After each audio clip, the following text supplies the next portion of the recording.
Today, before we go to sleep, we will study Chapter 1 of the book Grow Rich While You Sleep by Ben Sweetland, which was originally published in 1962. This recording is a treasure trove of insights for your personal development. These insights can be effortlessly absorbed by your mind and later reactivated during your slumber. To gain a deeper understanding of this revolutionary method, please refer to the channel's introductory video. Now, find a comfortable seated position. Inhale deeply into your abdomen, and as you exhale, release any tension.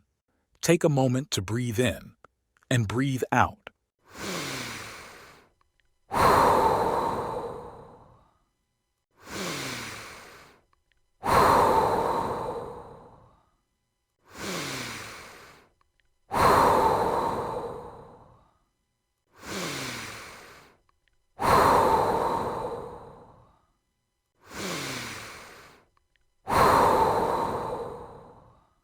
Now pay close attention and listen carefully with total concentration. Grow Rich While You Sleep. Chapter 1. Riches, an Interpretation. How would you define the word riches? The answer you give is exactly what this book will mean to you. When the word riches is used from here on, it will mean riches according to your interpretation. Some of you will visualize riches as an unlimited supply of money, a regal estate, a yacht, an airplane, etc. And if this is your objective, fine. Build upon it in your imagination, and as you continue reading this book, you'll find it will be well within the realm of possibility to make your dream a reality. Perhaps you interpret riches as meaning leadership in politics, in industry, in commerce, etc. Should your desires fall in this category, the contents of this book will put you on the right track to fulfillment. You might think that wishing for both material riches and riches in personal power is expecting too much, but it is not. In fact, you can hardly have one without the other. But beware, to wish for both, or even one, would get you nowhere. Be careful of that word wish. It can do you more harm than good, as you'll later learn. I once heard a definition of riches which may apply to some of you. Edel and I were visiting the cozy bungalow of a day laborer and his family. The house was small, but very tastefully furnished. It contained most of the modern conveniences. The small yard showed evidence of a green thumb. The mortgage on the house had been fully paid off. The husband had an income on which the family could live comfortably, and he was assured a pension when his day of retirement arrived. The total physical assets of this family would not exceed $12,000. "I consider ourselves to be the richest family in town," she said with great pride. "We have no financial worries," she continued, "and perfect harmony reigns throughout our house." If you have not attained this level of riches, you can think of it as your first plateau and use the power you will gain from this book to lift you up to it. Upon reaching this standard, you can raise your sights once more and continue your climb to higher and higher realms. There are those on this earth who possess practically nothing of a material nature, but who consider themselves rich because of their happy minds and healthy bodies. I do not believe any one of us should aspire to be a Croesus, because material riches can engender unhappiness as easily as they can raise one to the heights of ecstasy. At this point, I am going to ask you a very pertinent question. What is the greatest good one may expect from riches?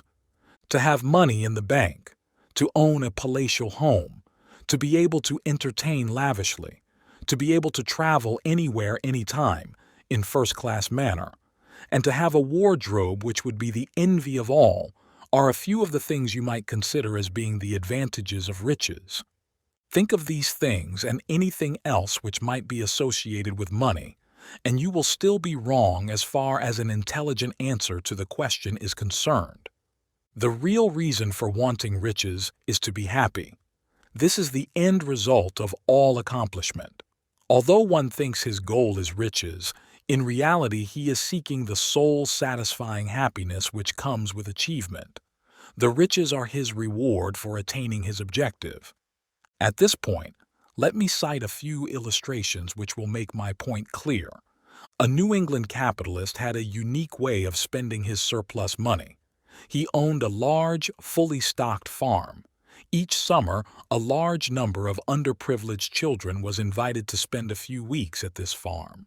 The kiddies were given the best of everything: fresh, pure dairy products, the best meats of all kinds, delicious fruits and vegetables, etc. The boys and girls were under the supervision of affectionate, capable attendants. This philanthropist could not possibly be happier using his money in any other way.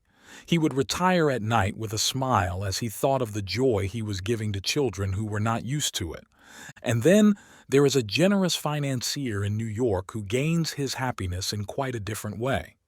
He knows the value of home ownership and enjoys seeing young people own their homes free and clear of all encumbrances. He is constantly on the lookout for deserving young couples. When he finds one, he has his assistant make an investigation to learn the extent of the mortgage and who holds it. This big-hearted man arranges to have the mortgage paid off, anonymously, and a clear deed sent to the worthy too. It is not hard to imagine the peace of mind this open-handed individual is gaining from life. Permit me to give you an illustration from the other side of the fence. The story of a couple whose lives have been made unhappy through the acquisition of riches. As soon as they became rich, they had quite an extravagant home designed and built. Their garage housed two of the most expensive automobiles. The wife would not think of buying her gowns in any place except Paris. The husband was most popular in the swankiest country club. But was this couple happy? Not by a long shot. On weekends they would entertain sumptuously, and of course on Mondays they would find themselves with big heads and a dark brown taste in their mouths. Through overabundant living, their digestion and general health suffered. Through dissipation, their faces accentuated their ages and lacked the magnetism so easily acquired with proper living. Were they happy? Their every expression revealed unbearable boredom. The head of this family worked diligently and, undoubtedly, intelligently in his pursuit of happiness. He gained his wealth, but because he didn't understand just what true happiness was, he fell dismally short of his goal. There is another definition of riches which should be considered and which, to my mind, is one of the most important of all. He lives a rich life is often said about certain lucky people. What is a rich life? It is one well-rounded with many interesting and illuminating experiences. Such a man's day is separated into units of creative work, rest, recreation, and entertainment. No one of these, alone, is enough to produce happiness. All work and no play makes Jack a dull boy, is a saying I have heard since childhood, and it is true no matter how many of us fail to heed its advice. But to spend all your time resting would actually become tiresome. The purpose of the rest would be defeated. If rest and relaxation are indulged in between periods of work, they will both be thoroughly enjoyed, and you will also enjoy your work when you return to it. Entertainment is the dessert one enjoys at the close of a satisfying day of work. Just as all work and no play is not to be desired, continuous entertainment would fail to give perfect happiness. During periods of recreation, you should allow time for constructive reading, and you should expand your circle of friends and acquaintances by allowing time to converse with others. You can now see that a rich life is a blending of all the desirable elements of life. What would you do with riches? Before starting this chapter, I asked this same question of many men and women in all walks of life. The variety of answers was as different as the people questioned. A mechanic said, "I would give up my job, sell my house, then do nothing but travel for the next several years." Do you think he would be happy? I doubt it. I knew a man who retired from the presidency of a large corporation. He sold his home and intended to spend much of his life traveling. He became so bored with this existence that he returned to his former city, bought a new home, and established another business. An office manager unhesitatingly answered the question thus: "I would buy this business and become my own boss." One does not have to be a psychoanalyst to learn much about this man from this simple answer alone. It is likely that this man is bossed too much, which makes him want to own the business so that he can do the bossing. No man in business is ever his own boss. He has as many bosses as he has customers. He must give satisfaction or his customers will begin bossing him. Perhaps this office manager is having financial difficulties and feels it would be great to head a company and have each mail bring him huge checks. But what this man and others seldom think about is that an executive's salary is just as dependent as the office manager's on the amount of money that comes into a large company. Do not misunderstand me. It's great to head a business of your own, but you must grow into it. A housewife was asked what she would do with riches. I liked her answer. "I have so many friends and relatives who are not enjoying the best things in life. I would like to take them one at a time and do things to make them happy. One I might take to a fine store and outfit her from head to toe with good clothes. Another I would take on an all-expense-paid trip. Still, another has a good head for business, and I'd like to help him to develop a small business." The things she would do for others made a long and unselfish list. There was an expression of great sincerity on her face as she described what she would do with riches. She proved that she knew the truth of the statement that happiness comes from giving happiness. A boy in his late teens was asked the same magic question: "What would you do if you had riches?" "Aw, gee, mister, I don't know. I think first of all, I would get Dad the motorboat he has always wanted. I would get Mom all the modern things for her kitchen and laundry so she wouldn't have to work so hard. And for me, I would go to one of the big colleges and study electronics." Doesn't a statement like that make you wish you could give this lad riches right now so that he could put them to work in such a wonderful way? An uncultured, uneducated man was asked what he would do with riches. "What do I want with riches?" he blurted. "Shaving and dressing up for meals and mixing with the snobs and high hats is not for me. I'm satisfied just as I am." To men like him, this book offers little help. They would read it fearing that some of the suggestions might rub off on them and cause them to change from their present relaxed mode of living. Why this discussion of riches? As you will discover before you finish reading this book, you can acquire riches, and in a manner far simpler than you ever dared to imagine. You can become rich in any form you wish, rich in material goods, money, home, etc., rich in mental and spiritual blessings, rich in personal power and leadership, rich in friendships. Wouldn't it be a good idea then to begin deciding now what kind of riches you feel would give you the happiness you strive for? If you have been living as the average citizen lives, earning enough to get by, having the necessities of life, and a few of the luxuries, your interpretation of riches may be rather mild.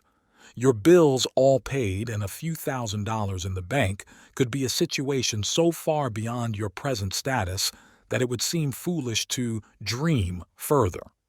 Do you know that the ability to acquire riches is a state of mind?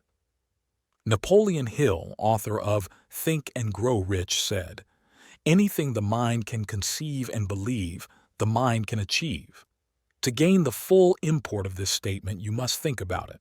Your mind might conceive the wish: "I'd like to be a power among men. I'd like to have money, lots of it." But if your mind could conceive the picture of yourself as having power and money, and if you really believed you could have power and money, brother, watch out, you're on your way. Clement Stone, when he was a young man, and he is still a young man, conceived the image of himself as the head of a large insurance company, and he deeply believed he could become the head. With a beginning of not more than $100, He went on to carve an insurance empire and multiply his original $100 into a personal fortune of $1 million. In the book he co-authored with Napoleon Hill, Success Through a Positive Mental Attitude, he tells you how he did it. The pattern Mr. Stone followed was a simple one, once more proving the efficacy of Mr. Hill's motto, anything the mind can conceive and believe, the mind can achieve. Grow rich while you sleep. Up to this point, nothing has been said about the provocative title of this book. It does sound fantastic, but as you learn more about the operation of the mind, you will find that our futures, whether successful or otherwise, are shaped in our subconscious minds, and mostly during the period of sleep. Hundreds of self-improvement books have been published, but I doubt if many of them have been able to convey an understandable picture of the vital part our subconscious minds play in our lives. The average concept of mind over matter is that if you think in terms of success, you will manifest success. This is true, but what does it mean? Do you really understand it? A woman came to me, principally to take issue with some of my theories. She did not disagree with my statement that we first think in terms of success before we manifest success. But, she explained, it takes more stamina than I have to follow through with the effort necessary to back up my success thoughts and make them a reality. Her concept of developing mental power and then making use of it is entirely wrong, and I fear it coincides with the thinking of most people who are exposed to theories of mental self-development. I once wrote a booklet called Developing the Urge for Self-Improvement. This treatise pointed out that most people, after leaving school and college, realize that their education, instead of being complete, is just beginning. They realize that they should take steps to add to their storehouse of knowledge, and many of them do. They get books and home study courses and make a brave attempt at adding to their present knowledge. It is questionable how much good they derive from this additional study because they are doing it feeling they should do it. But if they can create the urge to want to study, they will do so because they get a thrill every time they learn something new. If you are trying to establish a thinking pattern along success lines and have to discipline yourself to act contrary to your natural tendencies, it becomes drudgery and extremely boring.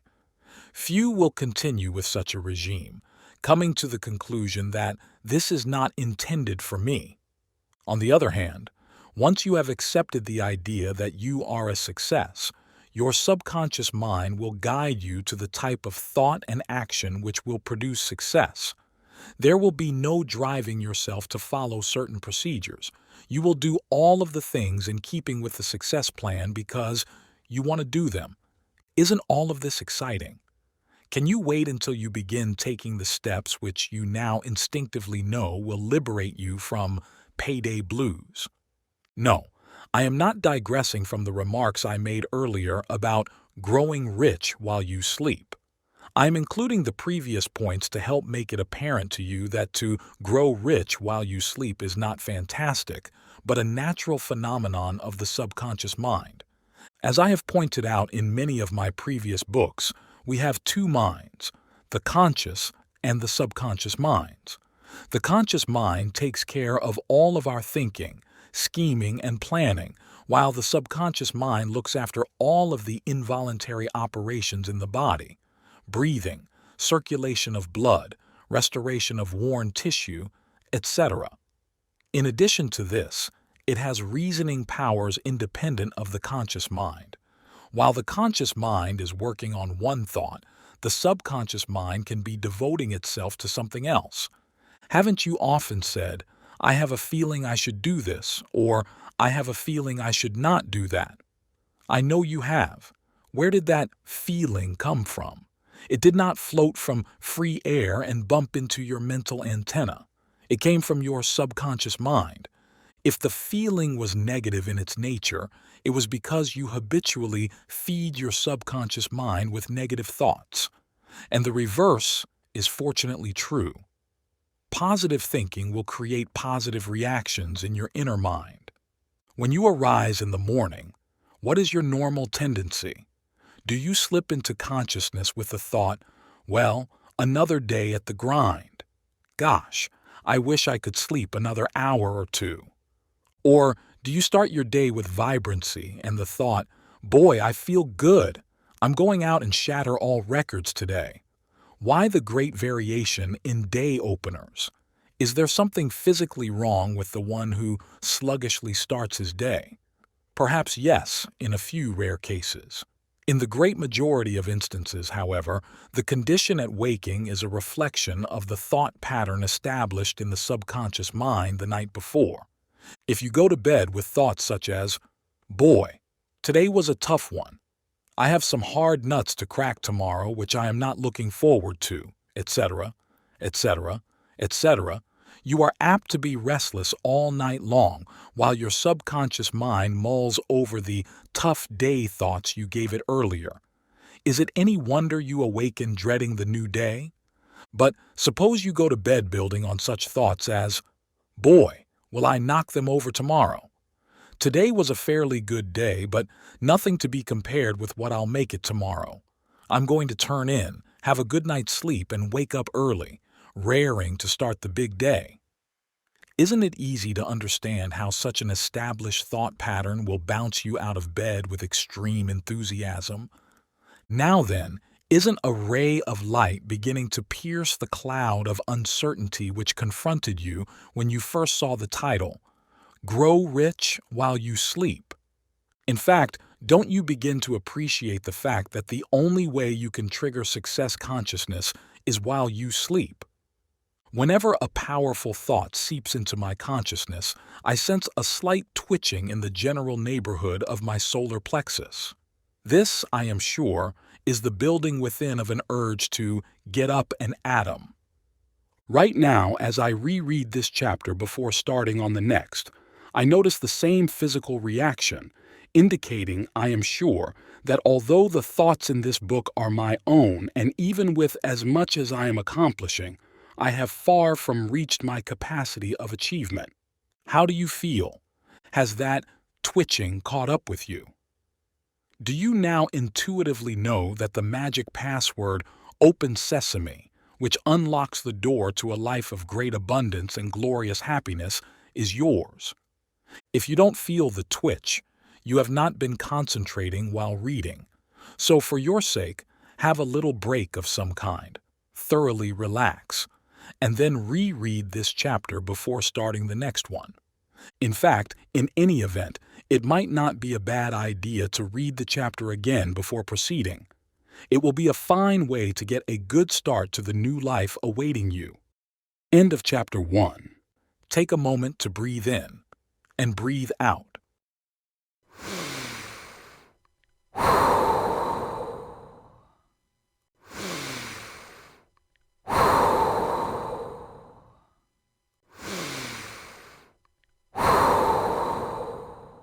Stay focused and reflect on what you've just heard. In the comments section, share the main message or key takeaway you've gleaned from this recording. This simple task will aid in your reflection and internalization of the information. Remember, repetition is the key. By playing this recording every night before sleep, you're instructing your sleeping mind on what to consolidate. Once you've completed this, head to bed immediately and let your subconscious mind work its magic. Don't forget to subscribe to the channel and hit the notification bell to stay updated with our latest content. Good night.